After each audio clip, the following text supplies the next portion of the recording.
আজি বিশ্ব সংগীত দিৱস। সংগীতৰ লহৰে উজ্জীৱিত কৰে সকলোৰে দেহ মন।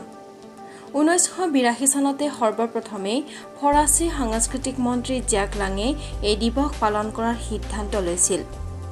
গোটেই বিশ্বতে সংগীতৰ এক জাগৰণ আৰু মূল্যায়নৰ বাবে এই দিৱস পালন কৰাৰ বাবে প্ৰস্তাৱ দিছিলে আৰু 1982 চনতে প্ৰথমবাৰৰ বাবে পেৰিছত এক অনুষ্ঠানৰ জৰিয়তে এই দিৱসৰ জন্ম দিছিলে। পাছলৈ 1985 চনৰ 21 জুন তাৰিখে ইউৰোপৰ লগতে গোটেই বিশ্বই এই সংগীত দিৱস পালন কৰিবলৈ লৈছিল। বিশ্ব সংগীত দিৱসৰ লগত সংগতি ৰাখি বিলাসীপাৰাৰ 10ম শ্ৰেণীৰ ছাত্ৰ আনোৱাৰ হুছেইনৰ এটি সুমধুৰ সংগীত আপোনালোকলৈ লৈ আহিছোঁ। এগৰাকী মাছমৰীয়াৰ সন্তান আনোৱাৰে একক শ্ৰেষ্ঠত গোৱা এই গীতটি আপোনালোকলৈ আগবঢ়ালোঁ।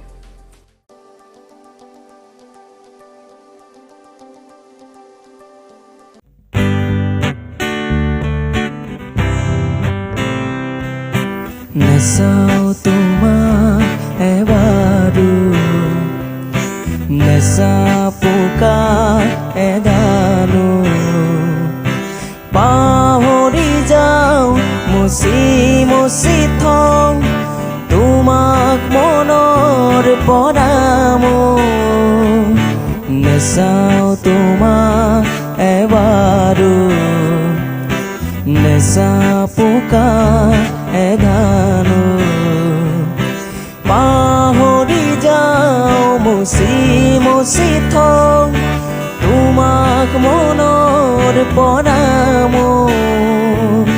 ভাবিবলে ভয় জানো সঁচা হয় এই ভাৱনাই কলিজা কৰে আতুৰ হ'ব পাৰে এনে কথা জীৱনে মোক এনে যদি হ'ব পাৰে এনে কথা মৰণে মোক চুৱে যদি নেচাও তোমাক এবাৰো নেচাপোকা এডালো